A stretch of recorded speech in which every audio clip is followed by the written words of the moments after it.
What up, Kim, folks? It is Mike D, part of the Full Excellence. This is our Wellness Wednesday, so welcome. And for today's topic will be the impact of forced migration. And we are Filipinos, so we will be specifically talking about the impact of forced migration in the Philippines. And so, again, we have our panel today. Ellen, would you like to introduce yourself real quick? Hi, I'm Dr. Ellen Simpao, and I'm a psychologist in New York City, and I work with immigrants and adolescents and adults, and I do clinical hypnosis. Sounds good. Thank you. Argentina? Argentina, one of the Sinigang crew, Phil Excellence. And Josh? Hey y'all, also on Full Excellence, Josh De Leon here. Yay! And thank you all for being here as we talk about this important conversation. And again, it is the impact of forced migration. So, and I just want to ask a question to everyone. What is forced migration? And, that's the first question. And maybe a follow-up question is, what is the difference between general migration and forced migration? Who would like to take a stab at that? I'm volunteering, Josh. Voluntold, let's go. Voluntold. And I think that there's a kind of an international policy idea of what forced migration is. And then I think there might be another, perhaps more nuanced version that we might be digging into today. And so if someone has heard that phrase before, they might have heard it in the context of like United Nations work, refugeeism, things like that. Basically, kind of in the international system, people think of forced migration as people being displaced or being forced to leave a home, a nation, due to things like disaster, political instability, hurricanes, floods, coups, all these sorts of forces that force people to have to leave their homelands. I think that there's another way to talk about forced migration. It's one that is less common in the context of the international policy world. And it's talking about forced migration is not just something to come from a visible traditional disaster, but also from things like the economic displacement of people, right? And the ways that a system can be set up to systematically marginalize individuals and families such that they can't actually stay.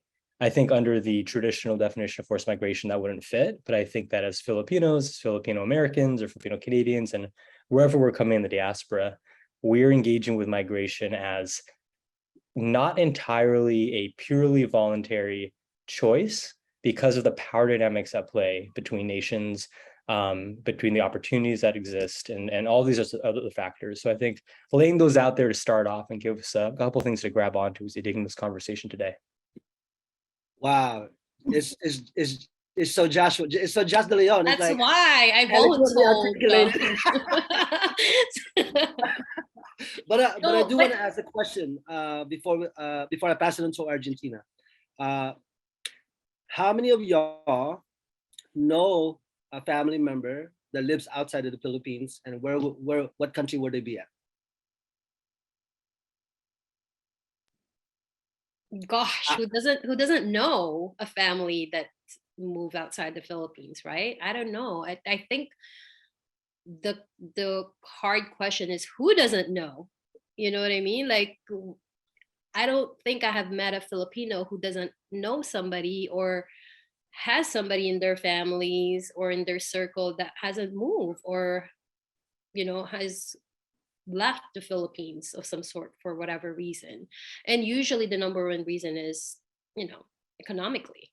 There's just no option in terms of how are they going to survive or feed their families, right? Definitely. Ellen, did you have any family members that's in another part of the country that's outside of the Philippines? Oh, sure. There's many of us in the U.S. and then in Saudi, and some in Australia. And, when going back to what piggybacking on what Josh said, with the forced migration, I think that the operative word is forced, that there's no control. There's often, very little choice. And yes, the way we think of forced migration is usually disaster based, but I was thinking about, like, with Filipinos, it's kind of more like an existential forced migration. I mean,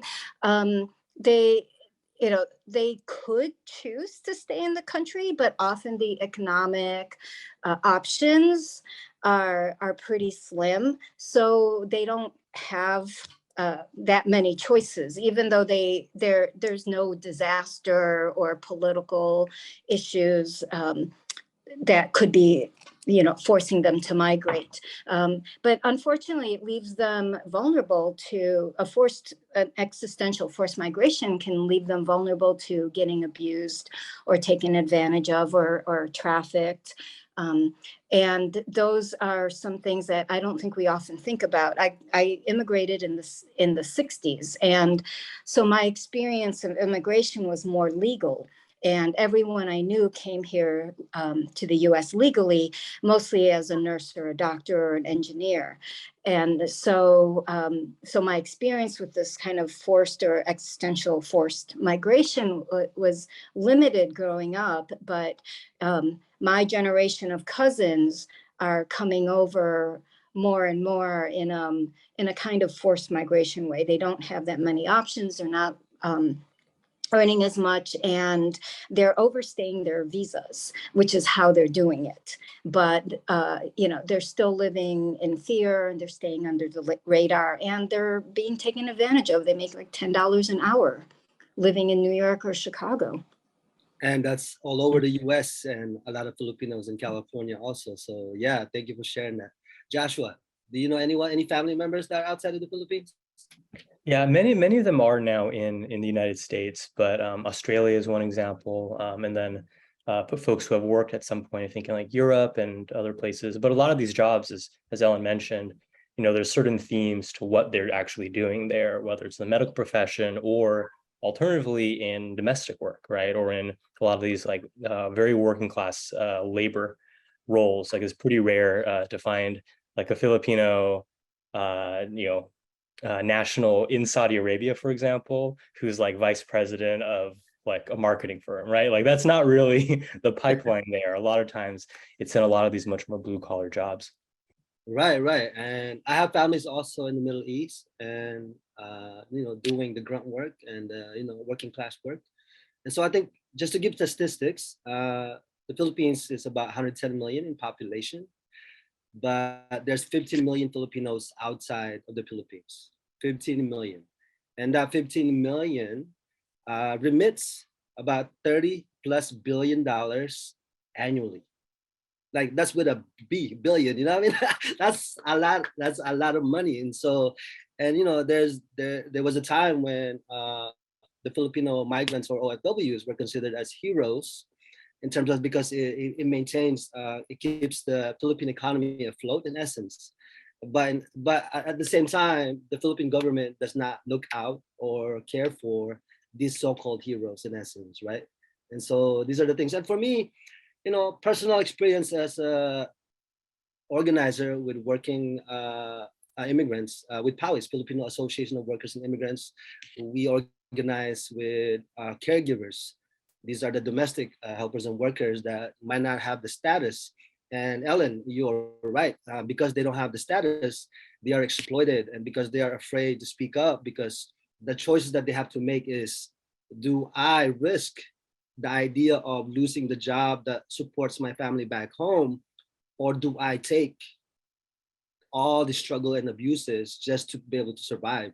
And I think, when I have conversations in terms of forced migration and migration, these are the things that I ask people, like most of the folks that migrate, they leave their child at a young age, and they are been overseas for over 10, 15 years, taking care of other kids, again, just to support them. And if you put that in a context, like no mother will choose to leave their family, the land that they know and the language that they speak out of nothing.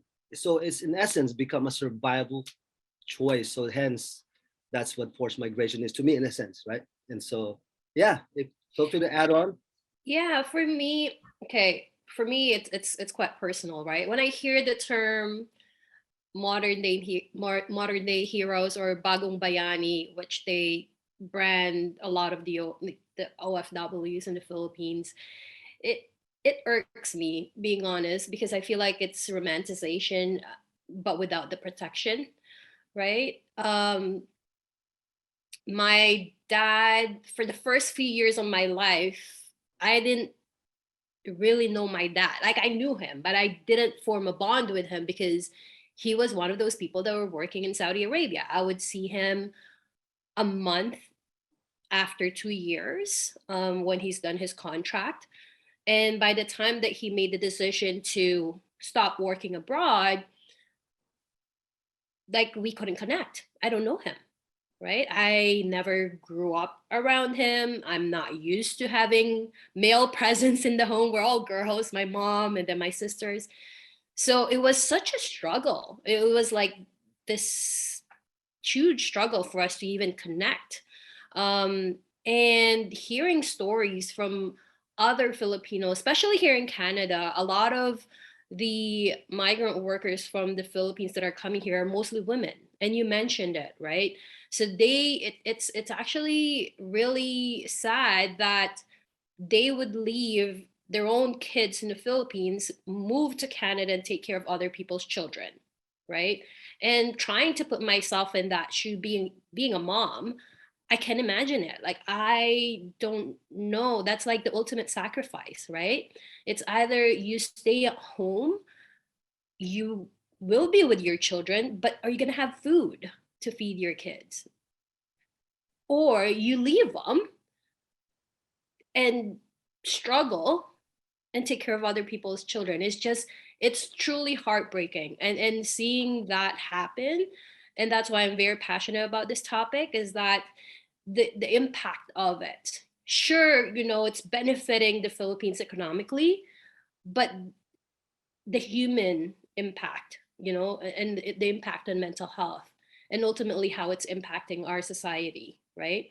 And us forming our identities. It's there's a lot, like Josh mentioned again, about the nuances when it comes to this conversation. But that, to me, like, in terms of, I see a lot of posts even on TikTok about children trying to heal, or adults trying to heal their inner child because of the abandonment that they felt when their parents left, right, to work in another country. So that's my addition to that topic. It's definitely very, very real. And to add more numbers and statistics, there's about 6,000 plus Filipinos that leave the Philippines every day. Every day, 6,000, right? 6,000 plus. So imagine, in terms of what you shared, Argentina, in regards to the family separation and all the other impacts of forced migration and family separation, there's 6,000 families that are going through that process a day. You know what I mean? And so it's crazy. So, but yeah, so I wanted to ask, what do you all think is the push and pull factor that plays out? Why are we forced to migrate? What is the condition back home that makes us to have, that forces us to make these choices, that we have to leave our families for, so I wanted to ask that question. What do you think is the factor that plays a role in terms of pushing us to migrate? Popcorn, anyone can jump in. Don't be shy. We could probably go down a really long list, so I'll do one and we'll kind of bat it around. But I mean, I think one of the biggest issues that is something that I think a lot of people in the United States, where I'm based, are not aware of is what's called contractualization. And in the Philippines, there's a preponderance of contractualization. Basically, that means that so many workers are contract workers and are missing a lot of the security and the benefits and the things that would come with a different employment model. And so a lot of these jobs are actually very insecure. For someone based in the US, like if someone's in a white collar job, that can be kind of hard to kind of understand. If you have your 401k and your health insurance and your like decent sized salary throughout the year, right? It's a very different model of living, right? And there's that level of daily insecurity, right? That you will be employed, that you'll have money coming in, along with a gap in the kind of network of benefits, safety net, all these other pieces outside of simply the take home money, right? Because, what people often forget is it's not just a salary you have, but what are the social services you have access to as well. And so so much of the work is contractualized work, right? And so it's very economically disempowering for a lot of workers because of that lack of security. Not to mention the fact that wages, if you compare wages in the Philippines, right, like the actual buying power that you get working a typical job, like a median job, is quite low. Anyone else want to jump in and add on to that? What is the factor that forces us to migrate?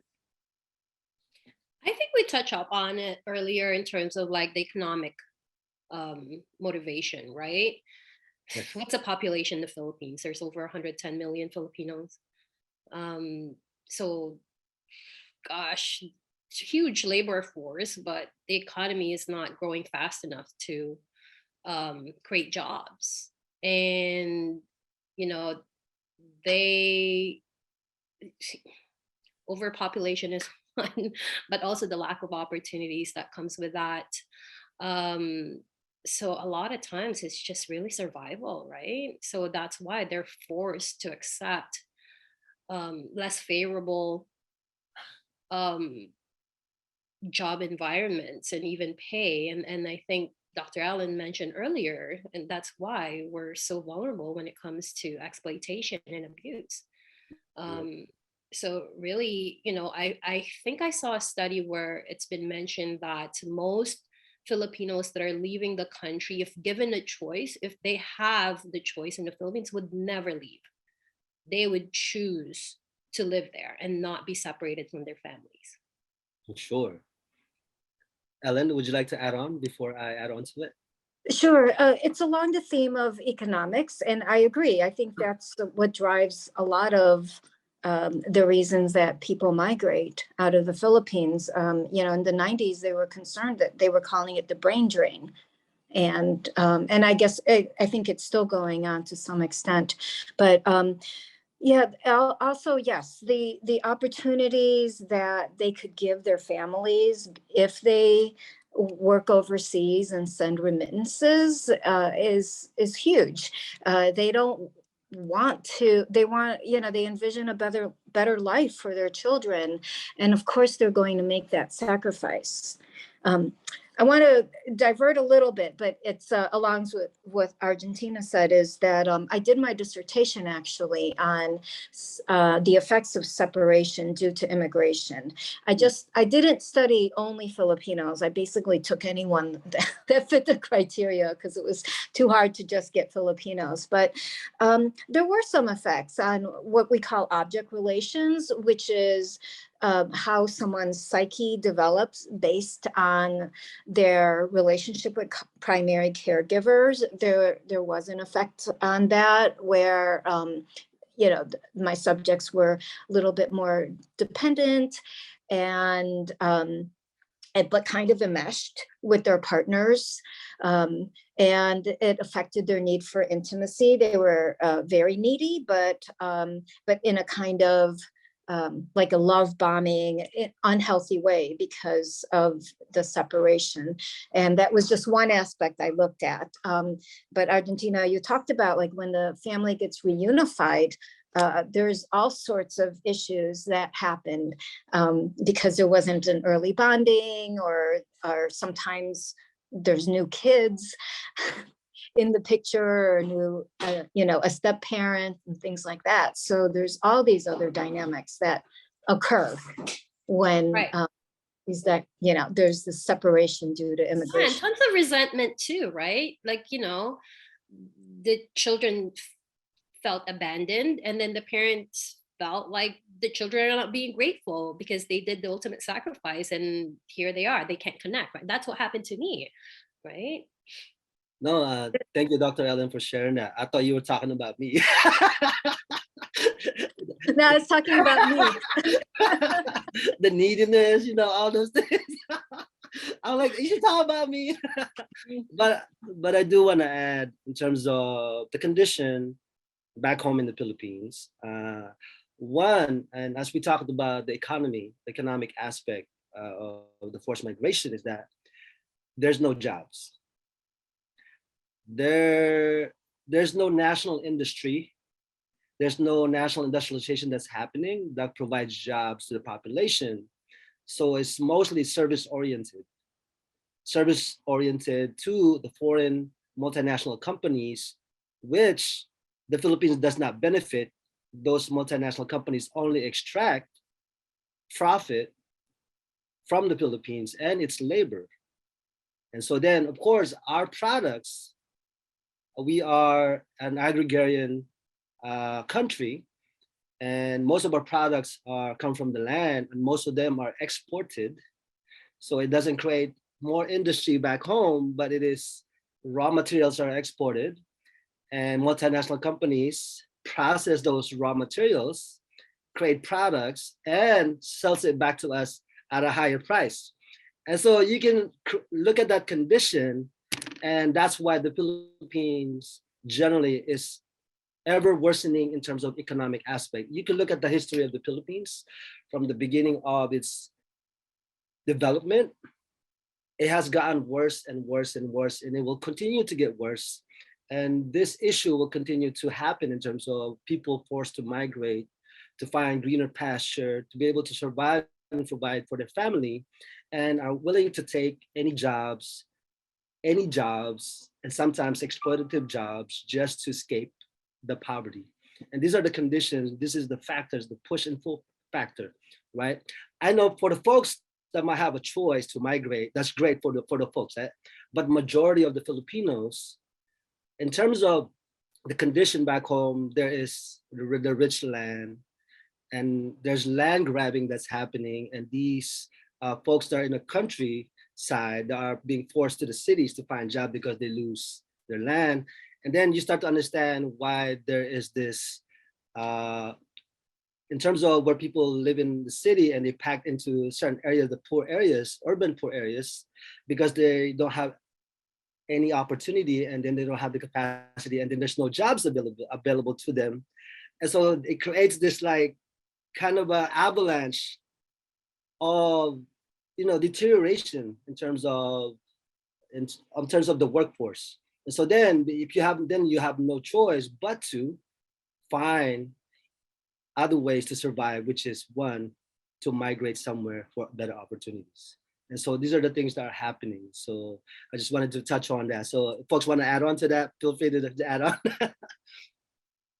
Well, I'll just add that, here in the United States, and for anyone who is not sure about the size and the scale of the issue, in the Philippines, there's even a term for this, right? TNT, tago ng tago, right? Like TNT workers, being those who are undocumented and having to hide that, right? I think in the US, my numbers might be a little bit off, but it's something around like 300,000 Filipino migrant workers between like 2012 or 2013 and 2018 or so, somewhere within that block, were what would be called, TNT, tago ng tago, basically undocumented workers in the Philippines, from the Philippines in the United States. And so there's that kind of social cost, right? That social daily cost. I actually do a lot of community organizing with the Immigrant Rights Coalition where I live right now. And, a lot of their constituency are undocumented workers and undocumented families from Latin America. And, a lot of shared struggle in that regard in terms of, this, the physical displacement is followed by like a psychosocial displacement too, right? There are social, emotional, mental, personal costs to having to be carrying a sense of fear, right? Especially in a place like the United States, where there's a lot of surveillance technology that's been, deployed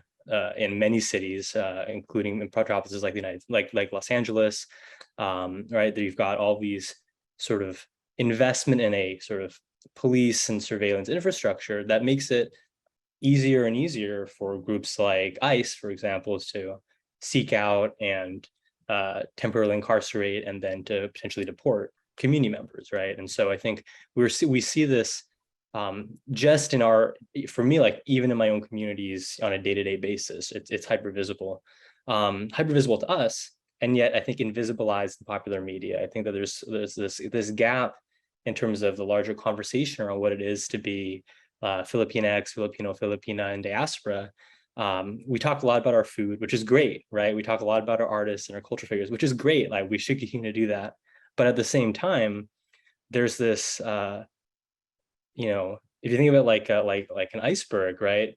Like that kind of top of the iceberg of our kind of cultural markers, our celebrities and our performers, right? All of these and our culinary successes, like all of that is the tip of the iceberg. The majority of Filipinos, that's not their experience, right? And so there's this, I think, gap in conversation, and I think people might even be shying away from it in a way that is actually missing the urgency, right? The urgency. The Philippine government, right? Something like 10% of the GDP comes from remittances. So there's also this incentive, right? To keep that money flowing, keep the gravy train going, because it is easier to just take that money coming in, easier to do that than to actually invest in the real systemic work of creating an equitable economy and the really complex international work of disentangling the Philippines with some of its very, I would say, unequal relationships, right? Unequal economic relationships with multinational corporations, with other countries, right? Where oftentimes the Philippines is being extracted, as Mike said really powerfully, right? There's this extractive relationship. It's not equal. There's a taking. Now, I know for bad relationships, you got to get out of that kind of thing. And I think in a lot of respects, the Philippines is in a toxic relationship with a lot of different corporate and international forces that is having a direct impact on the most marginalized people. And we feel it in our day-to-day experiences. Right. So I do thank you, Josh. And I think I want to add on again. I want to add numbers and statistics. There's about roughly 4 million plus Filipinos in the U.S. 4+ million. 1 out of 4 are undocumented. Hello, I'm Dr. Ellen Sampao, and I'm a psychologist practicing in New York City. I work with adolescents and adults of all ages. My specialties include clinical hypnosis, especially for pain management, weight loss, phobias, smoking cessation, and medical conditions such as gastrointestinal issues. I also work with immigrants to address issues such as acculturation, intergenerational conflict, and dealing with racism. I conduct asylum interviews, and I offer parent guidance, and I've worked with many patients on anxiety, depression, trauma, relationship, and LGBTQ plus issues. If you are interested in a consult, please email me at ellensimpao@gmail.com or call me at 347-385-2279. Thank you. So yeah, anyone else want to share more personal stories in regards to forced migration and the impact of it in our community? I'm going to refer people to go on CNN.com and look for an article called "When Love Is Not Enough," where they documented 8 Filipino moms and their children, and to share their stories, like the real life stories and the impact of these Filipino mothers moving to Hong Kong and leaving their young children, right? Because that's real life. That's really the impact of people when they leave. And I'm sure, Dr. Allen, you can probably speak on this better than I can in terms of the basic needs of children when they're young, and their primary caregiver not being around, or the abandonment that they feel when their parents leave, that bond, that safety, that security, that consistency, that a human need when they're just starting to make sense of the world. And that how that impacts them. It definitely impacted me growing up. I'm always waiting for when things are happening, I can't seem to enjoy it because I'm always waiting for the other shoe to drop, because I'm always thinking, okay, when is this person going to leave? Right. So that kind of thinking, because growing up, I always have that sense of, well, okay, I'm having a great time when my dad comes back from the Middle East, but I don't know how long he's going to be there. And the thing is too, back then parents didn't have the resources and tools to understand, okay, how do you deal with these things? So sometimes he would leave without telling us, right? And we're like, okay, what happened? And you're just left wondering, like, was it me? Did he leave? And then sometimes they would also, there's a lot of things that you kind of go through and have to deal with on your own as a child. and you have no idea what's happening, right? So a lot of these things are real life impact. Like, you know, everyday Filipinos, a lot of them are going through these things. Yes, I agree. My personal story is very similar to yours, Argentina. I I also, I mean, my mother was 4 when, actually, I was 3 when my mother left. And luckily, we were reunited within 9 months. So it really wasn't long, but it was enough to have an impact. And it took me a lot of psychoanalysis to figure this out. And, you know, one of the reasons I'm a psychologist is because I just wanted to be a good girl and help people, because I thought that my mom must have left because I was a bad girl and I must have done something to make her leave me. And Mm. it took a long time to go. I actually had to go back to them in my 20s and ask them their immigration story. So I do encourage that to happen. If kids aren't doing it, parents should definitely initiate it, explain the story of how come the immigration happened, how come the separation. Back then in the early 60s, there weren't phones. It was very expensive. There were phones. It was very expensive to call long distance. There were no cell phones. We couldn't do FaceTime. So I think the abandonment is even worse. I do think the cell phones we have now can mitigate that. Another mitigating factor is if there's really good caregivers around, like a Lola or Lolo, and lots of titas and titos and cousins, which I actually had. And I really, like, we lived in like a family compound, and that was great.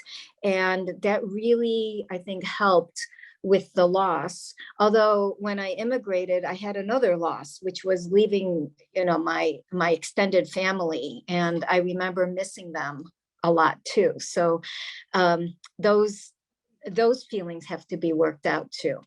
But I do think that if families can talk about the reasons for immigration and or why they're working so much, even because there is this Asian concept of course I love you, I'm working so much and I'm trying to provide for you, and children often don't experience it that way. They just think that the parents are too busy for them. So that has to be explained also. And if they can open a dialogue about, you know, like the story and what was it like for the parents and what was it like for the children, I think that can help a lot. I love that.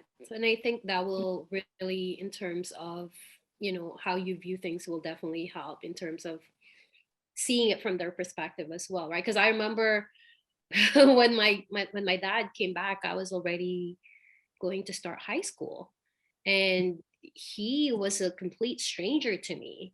And I remember one of our arguments, me telling him, "Who even are you? I don't even know you. Why are you talking to me like this? Why are you treating me like this?" And now looking back as an adult, like I, you know, being a mom as well, if my kids talk to me that way and say that, "Who even are you?" I can't even imagine, right? Like, but that's what it is. You know, that's the gap and the divide that happens when you're separated. Oh, thank you all for sharing that. Josh, did you have your own migration story? I think for a lot of my family, you know, it was coming.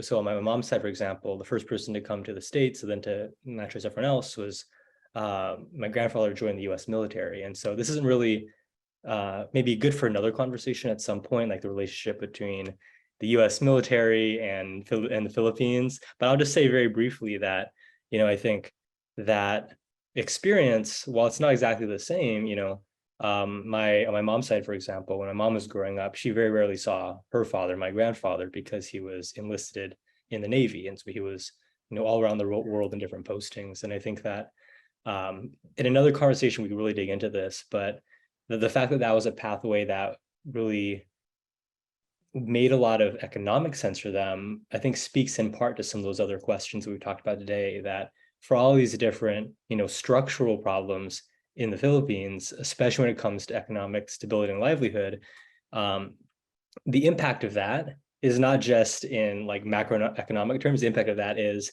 in, does a daughter see her father? The impact of that is in who is on Zoom during a novena for a family member who passed away and who is physically there, right? Like there's all these day-to-day experiences. One of my relatives recently passed away, and we had some amount of people in the room, but then dozens and dozens calling in from several time zones around the world.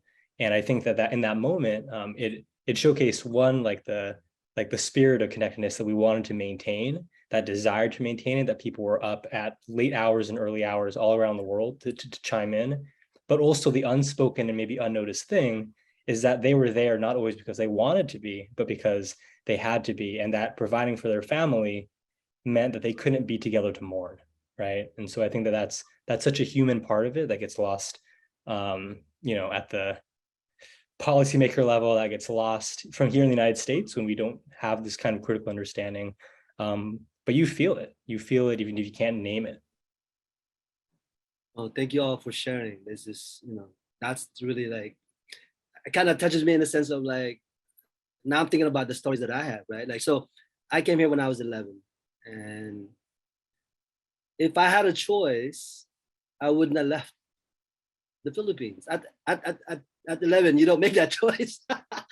And so in regards to family separation, I'm already getting like, my grandmother raised me.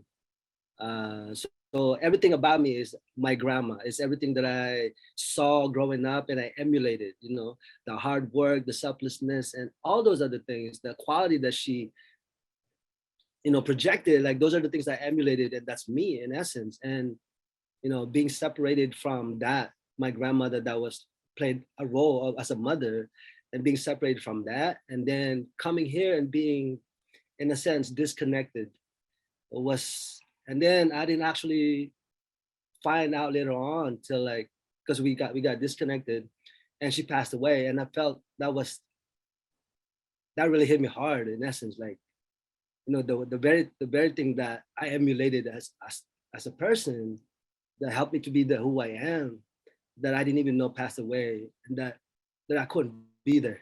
And so that really, that's the example of family separation, like the idea that we can't be there.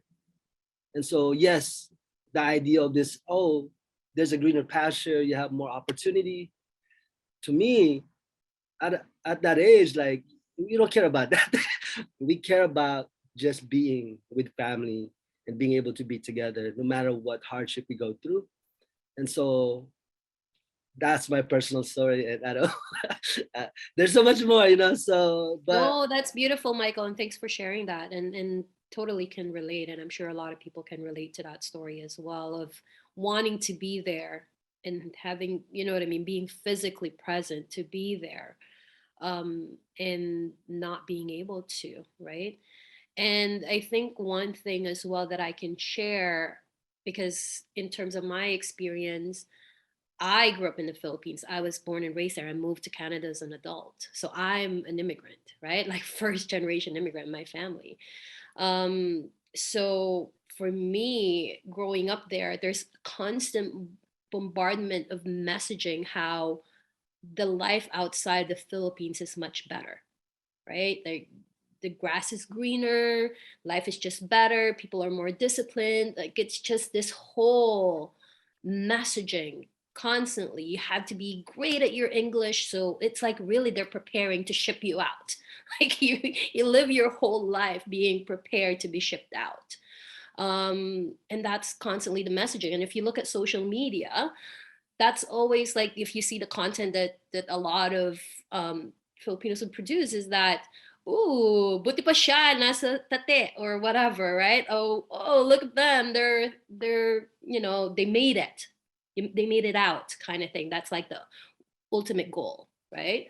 Because they perceive you being able to go somewhere outside of the Philippines as it, like you've made it, you made it out, kind of thing, which is so sad because, there's actually, I don't know if it was you, Michael, that shared that YouTube video when they were interviewing these kids. I think they were like in kindergarten, and they were asking them, what do you want to be when you grow up? And a lot of like call center workers or things like that, right? And it's like, and that's the thing. It's to me, it's yeah, it's disheartening when the messaging is that we're being prepared to be just laborers and workers. So that's the impact in terms of cultural aspect. Like it becomes that it's the thing that we leave. Like the idea of that we have to leave for survival, and it becomes part of culture. Like everyone is getting ready to leave just to find a new job because of the opportunity, lack of opportunity. But again, thank you all for sharing and being vulnerable. I know a lot of folks out there can relate to the stories that we're sharing. But I do want to ask one last question to everyone in the panel. What do you think would end the forced migration in the Philippines? So popcorn style, feel free to jump in. I think there's so many things that need to change, and I'll start with some like big picture things, then maybe people can start to chime in with some of the individual and personal things too, because I want to make sure that whether you're, like a young person in college just hearing this, that you feel like you can move forward with this in some way. But from kind of like the macro, like systems level side, one of the biggest things is the Philippines actually really genuinely investing in systems change, right? And so, for example, when it comes to the role of these multinational corporations that Michael mentioned that are doing a lot of extraction without really providing back to communities, one really powerful example is, for a lot of the mining companies overseas that are doing a lot of deforestation and and strip mining in the Philippines, that's not just taking away resources and not equitably giving back those the value of that to the Filipinos in those places. It also weakens the natural resiliency of the islands, right? So that when a typhoon comes in, it causes even more damage. And the reason why I make that point is that, so much of that relationship is about taking, right? Taking away from the Philippines, having this uneven relationship with the Philippines. And so that's one example of things that we need to change is the Philippine government actually asserting more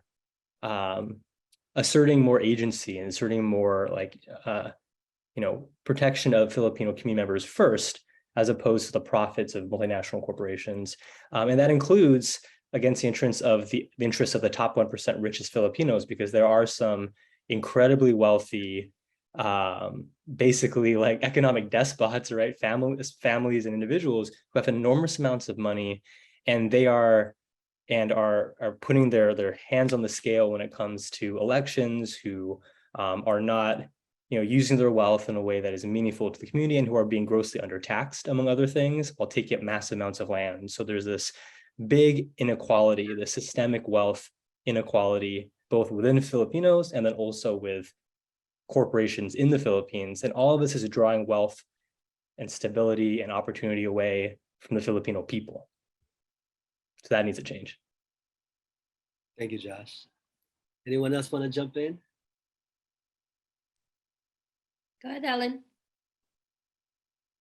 What would you like to see, and what would change, or what would end forced migration? Well, I think Josh said a lot of it. And I think someone also mentioned industry, which is, which I think would be helpful if we went from, we had more industry, and that would be our own export instead of people being the biggest export of the Philippines. So I don't know what that would be. And of course, it would be nice if it was environmental. But I think Josh also touched on the politics, that much of the politics and the economy is controlled by a very small number of people, and who don't want to share the love, the wealth. Sure. I'll chime in, and I'll let Argentina close out the program. And so for me, ending forced migration, and we talked about the factors, right? It's the poverty. and the corruption. So what does it look like to end poverty and the corruption? Again, we talked about the national, what does it look like to industrialize the Philippines? We've had relationship with the US, Philippine-US relations for so many years, and the Philippines have not benefited in any way, even though how much advanced they are technologically or whatever have you, actually have not benefited from that relationship, but all actually have been like unequal benefits, and the US and its relationship have been taken from the Philippines and continue to maintain the in a poverty condition to be able to extract more resources, labor, and market. And I think, I talked about in terms of, I asked people a question like, oh, what are the products name in the Philippines, right? So Ellen, do you know what we call toothpaste in the Philippines? I don't know. Crest? I don't know. Yes, it's either Crest or Colgate. Okay. So these are actually brand names, not the actual product name. Right? Yeah. So a crackpot, which is a slow cooker. The actual thing was slow cooker, but we call it as crackpot. So what I'm trying to highlight in this is a lot of the products that are in the Philippines are American products. So there's three ways that are being extracted. So again, the raw natural resources, the labor, and also the market. Like we barely, in comparison to the multinational corporations that dump their products in the Philippines, there's three prongs in a way in terms of the extraction aspect. So it means it continues to worsen economically, socially, economically, and politically for the masses in essence. And so that's the thing that I would love to see is the idea of being able to industrialize and end this export oriented and import dependent in terms of the economy. So those are the things that I like to see. Argentina, you can close it out.